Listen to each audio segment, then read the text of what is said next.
Bonsoir mesdames et messieurs, vous êtes sur Burkina Info, bienvenue à ce 20h. La 29e édition de la Coupe du Faso revient à l'USFA. Les joueurs de l'Union sportive des forces armées du Burkina ont neutralisé l'ASFA sur le score sans appel de 3-0. Dans quelques instants, les temps forts du match. 5 août 1960, 5 août 2015, il y a 55 ans que l'indépendance de la Haute-Volta a été proclamée. Tout comme le Burkina 1960 a été le début de la souveraineté de plusieurs États africains. Retour sur certaines dates clés. Et après les blessés de l'insurrection populaire, le cadre de concertation des OSC a remis aujourd'hui des vivres aux sinistrés de Bissiguin. Et nous débutons ce journal avec du sport. L'USFA, l'Union sportive des forces armées du Burkina, est le vainqueur de la 29e édition de la Coupe du Faso. La finale s'est jouée cet après-midi contre l'ASFA dans la cuvette du stade du 4 août. Et c'était en présence du Premier ministre Isaac Zida et des autorités en charge du football. Le score, il est sans appel, 3-0. Hassan Nakro y était. La 29e édition de la Coupe du Faso, jouée ce 5 août 2015, a été remportée par l'Union sportive des forces armées USFA. Elle a battu par le score de 3-0 l'équipe de l'Association des fonctionnaires de Bobo Dioulasso ASFB. C'est sur cette action conclue par Mikhailo Dramé à la 57e minute que l'équipe militaire ouvre le score. Pris par la gorge, l'ASFB tente de refaire son retard. Elle joue très haut. Son adversaire procède dès lors par des contres. Stratégie payante, les poulains du coach Moussa Sanogo vont aggraver le score à la 90e minute par Cyril Pan et donner le coup de grâce à la 93e minute pendant les arrêts de jeu par Franck Guiaman. Dès le coup d'envoi du match donné par le Premier ministre Yacouba Isaac Zida, c'est l'équipe militaire qui affiche ses ambitions. Elle attaque d'entrée. Sur cette tentative, la bonne sortie du gardien de l'ASFB retarde l'ouverture du score. Les assauts répétés des protégés de Moussa Sanogo feront craquer l'équipe venue de Bobo Dioulasso. L'USFA, en remportant la 29e Coupe du Faso, sauve sa saison. Elle remporte à ce titre 10 millions de francs CFA avec la Coupe et représentera le Burkina Faso à la Coupe de la Confédération africaine de football la saison prochaine. Et nous félicitons l'équipe de l'USFA qui a été sacrée vainqueur, qui a livré un jeu de très belle facture et qui a mérité tout à fait cette victoire par 3-0. Nous félicitons également la SFB qui n'a pas du tout démérité, mais bien sûr, comme il faut un vainqueur, je pense que l'USFA a été nettement au-dessus. Je profite donc de féliciter tous les clubs qui ont été engagés lors de cette saison. En tout cas, les encourage à persévérer davantage pour qu'au niveau national, nous puissions avoir véritablement un football qui est à la mesure de ce que, en tout cas, la population attend de son équipe nationale, à savoir donc les étalons. Je les encourage, c'est la fin de la saison, je les souhaite une bonne pause et qu'ils se préparent pour que, en tout cas, l'édition 2016 soit encore meilleure. Le fait marquant de cette Coupe du Faso fut le message des supporters à l'endroit du président de la Fédération burkinabé de football, Sita Sangaré.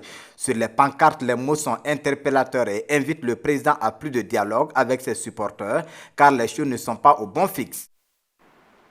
L'actualité, c'est aussi la commémoration du 55e anniversaire de la proclamation de l'indépendance. À cette occasion, le gouvernement de la transition souhaite que tous les fils et filles unissent leurs forces pour un succès total des échéances du 11 octobre, prépice de lendemain plus radieux pour notre pays. Et toujours dans le cadre de cette commémoration à domicile entre amis, chacun a célébré à sa manière ce 5 août. Chez les familles Traoré et Nikiema, ce fut une journée ordinaire. Ibrahim Zongo, Guel Rodrigue, reportage. La commémoration des 55 ans de la proclamation de l'accession à la souveraineté nationale du Burkina Faso est relativement vécue dans les familles. Chez M. Traoré, la journée a été commémorée comme chaque 5 août. Accroché à son poste télévisé, il ne doit pas manquer de vue une seule occasion de but de la finale de la Coupe du Faso, fait majeur de cette commémoration. Bon, cette journée de l'indépendance, elle est comme d'habitude les autres jours de l'indépendance. Par exemple, aujourd'hui, c'était la fête. Moi, je me suis bien réveillé, j'ai fait un bon déjeuner et je suis assis devant la télé depuis le matin. Bon, comme il y avait la finale de la Coupe du Faso, c'est là que je suis assis actuellement en train de suivre ça. Sinon, je suis de Bobo, mais les Bobolais viennent de perdre. C'est ça qui me fait mal. Chez Madame Nikema, on se veut nostalgique des années 60. Avant, nous fêtons bien le 5 août, mais maintenant, on dirait que à notre temps là, c'était bien plus que maintenant. Mais maintenant, là, les enfants, là, on dirait que les enfants là, négligent ça. On défilait, et puis les gens venaient du village, ils dansaient. Bon, il y avait des masques qui sortaient, tout le monde était content. On préparait à manger à la famille. Les jeunes, eux, commémorent cette journée du 5 août autour du thé. Bon, comme vous venez de le voir, on est assis en groupe. On est en train de prendre le thé. Bon, pour certains, c'est un jour férié, comme, disons, un week-end même.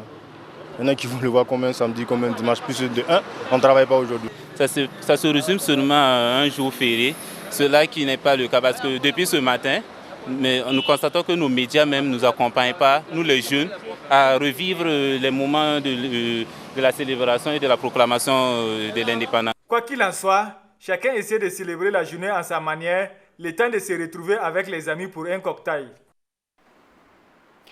Et comme chaque 5 août, aujourd'hui est un jour férié sur tout le territoire national. Les rues ce matin quasi désertes, l'administration publique fermée. Le constat avec Ibrahim Sanou.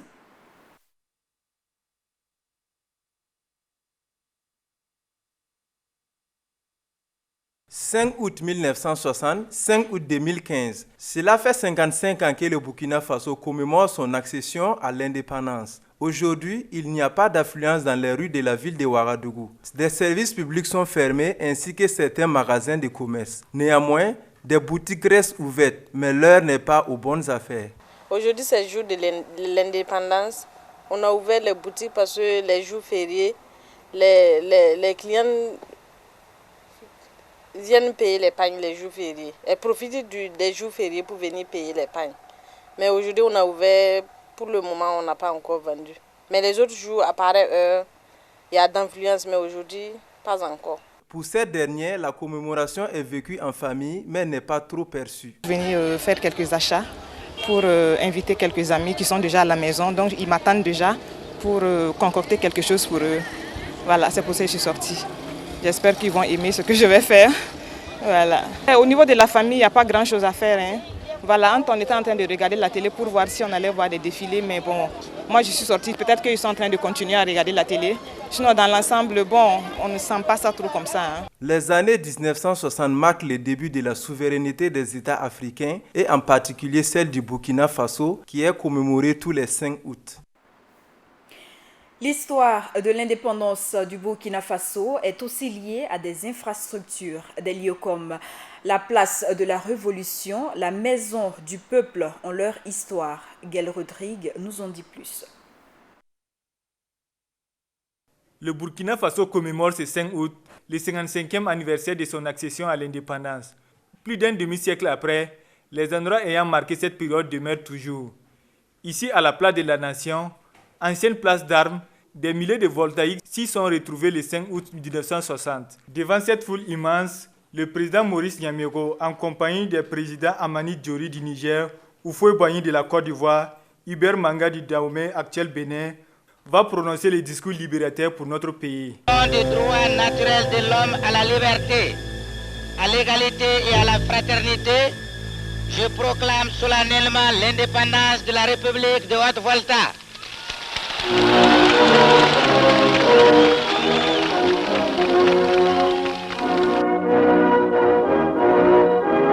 Cette bâtisse, inaugurée en octobre 1965, servait de siège à la maison du parti.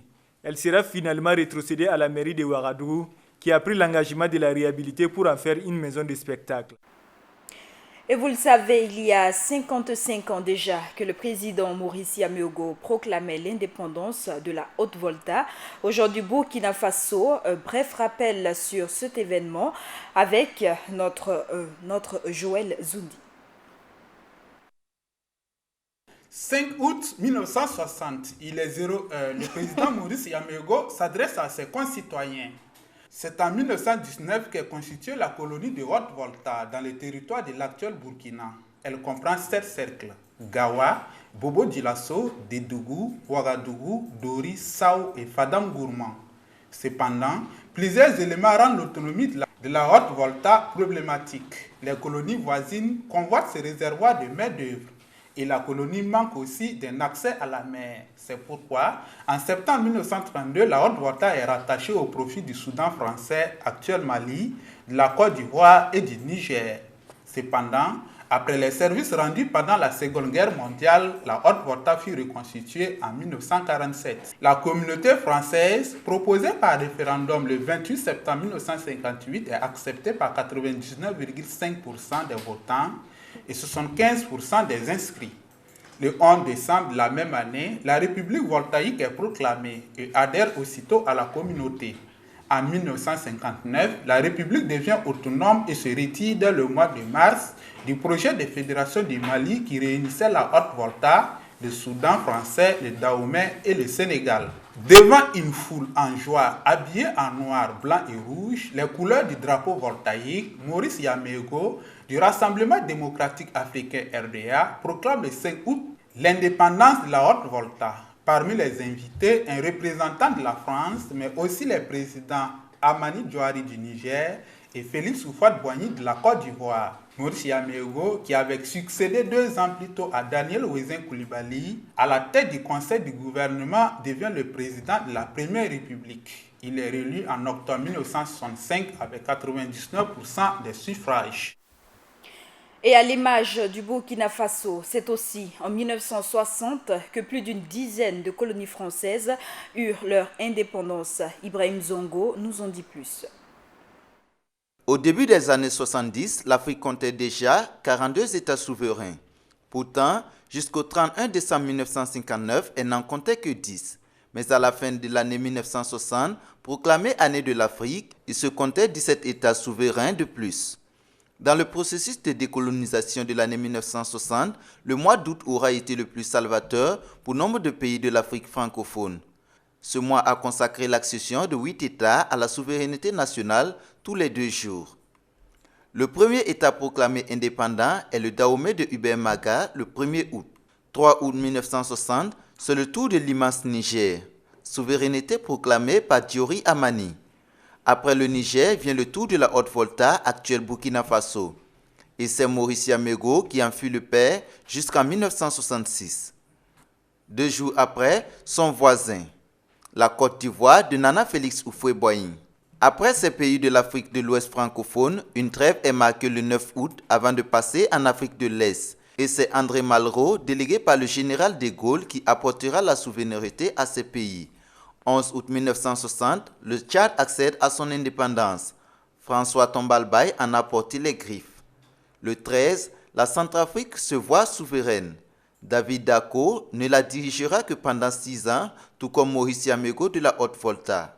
15 août, l'abbé Fulbert Youlou proclame la souveraineté du Congo avant d'être évincé le 15 août 1969 par le commandant Marienne Gwabi. Le 17 août, Léon Ba, ami passionné de la France, proclame l'indépendance du Gabon. Il mourra en 1967 après avoir fait élire son successeur Albert Bernard Bongo. 8 États souverains pour qui un nouveau soleil se levait avec tout son corollaire de bonheur et de malheur. Et nous poursuivons ce journal avec cette information. Le ministère en charge de la fonction publique a entrepris des tournées dans les chefs-lieux de région pour présenter des 12 outils de modernisation de l'administration publique burkinabé. Dans ce cadre, le ministre Augustin Loada était à Waïguya où il a animé une conférence publique avec des travailleurs. Une rencontre qui s'est soldée par un incident. Dans une mise au point des structures syndicales, ces derniers disent avoir été victimes d'intimidation et de menaces durant la rencontre. À cela, ils ajoutent un manque total de liberté d'opinion. La gare Ouaga Inter, l'une des plus importantes de la ville, était réputée pour son caractère insalubre. Depuis le 15 juin dernier, nous en parlions dans un de nos reportages. Après ce coup médiatique, les gestionnaires de la gare, la mairie et de bonne volonté ont entrepris de faire un peu de ménage. La gare revêt depuis quelques jours un nouveau visage. Le constat avec Hassan Nakro. Ces images prises le 15 juin 2015 montraient l'ampleur de l'insalubrité de la gare routière Ouaga Inter. Une gare inondée d'ordures de toutes sortes, donnant l'image d'un dépotoir. Le reportage de Burkina Info du 15 juin 2015 a attiré l'attention des autorités communales et d'autres personnes de bonne volonté à s'investir pour rendre cette gare propre. Aujourd'hui, voici l'image de la gare. Des rues propres, des réserves de stationnement bien nettoyées, donnant libre circulation aux passagers et aux usagers de la gare. Bon, nous, en tout cas, 2 jours là, c'est propre. On est content de boss. Il fait son travail maintenant. Quand ça va continuer comme ça, je sais que d'ici 2016, ça sera propre. Souvent, on vient rentrer à la gare ici, tellement il y a la boue qu'on ne peut pas marcher bien. Bon, à propos des ordures là, si vous pouvez chercher des jeunes qui ne font pas du travail, là, ils vont les regrouper. À chaque semaine, ils vont nettoyer la gare même, là, ça vaut mieux. Pour le comité chargé de la gestion de cette gare, la satisfaction est inestimable. Maintenant, la gare routière rayonne. Quand un étranger vient, il apprécie la propreté. Je salue au passage la télévision Burkina Info pour le travail d'information et d'interpellation que vous menez. Nous vous remercions pour cela. Très bien, je suis content. C'est vrai, la gare est propre. Ouais. Il reste à travailler sur le dessus maintenant. Quant à la gestion continue de cette propriété, des mesures sont prises par cette commission de gestion. Compte tenu de la saleté qui est partie, maintenant nous comptons organiser au sein de la gare là même le travail en question. Normalement c'est la quinzaine du mois que nous entretenons la gare là. Ainsi, la commission souhaite la participation active de tous les usagers afin que la propriété de la gare soit l'affaire de tous. À l'occasion de la campagne de reforestation cette année, les autorités appellent les populations et les associations à planter utile et surtout protéger les plants mis en terre afin de garantir leur survie. Pour cette campagne, plus de 10 millions de plants doivent être mis en terre sur toute l'étendue du territoire national. Et les victimes des inondations à Bissiguen et à Kilouin ont reçu aujourd'hui des dons de vivres composés de 150 sacs de riz de 50 kg. Ces dons ont été offerts par la coordination nationale des organisations de la société civile. Lassane Ouedraogo, reportage. Après avoir fait parler son cœur au profit des blessés de l'insurrection le lundi 3 août dernier, c'est au tour des sinistrés de Bissiguen et de Rimketa de recevoir la visite du cadre de concertation nationale des organisations de la société civile. Là aussi, les membres de cette organisation ont remis un don en nature, 150 sacs de riz de 50 kg aux sinistrés. Des vivres repartis en part égale entre les sinistrés, selon Safiatou Lopez Zongo, président d'honneur du cadre de concertation. C'est le cadre national de concertation nationale des OSC. Qui, en tout cas, s'est réuni pour, en tout cas, trouver les 150 sacs de riz. Et donc, nous avons donné 75 sacs de riz de l'autre côté, sur l'autre site, 75 sacs de riz ici. Donc, c'est ce que nous avons pu avoir, que nous avons amené aussi pour soutenir, parce que nous nous sommes dit que ce sont nos frères et sœurs. Donc, en attendant que le gouvernement aussi fasse ce qu'il peut, pour les appuyer, surtout pour qu'ils puissent trouver un logement, vu qu'ils sont dans des écoles.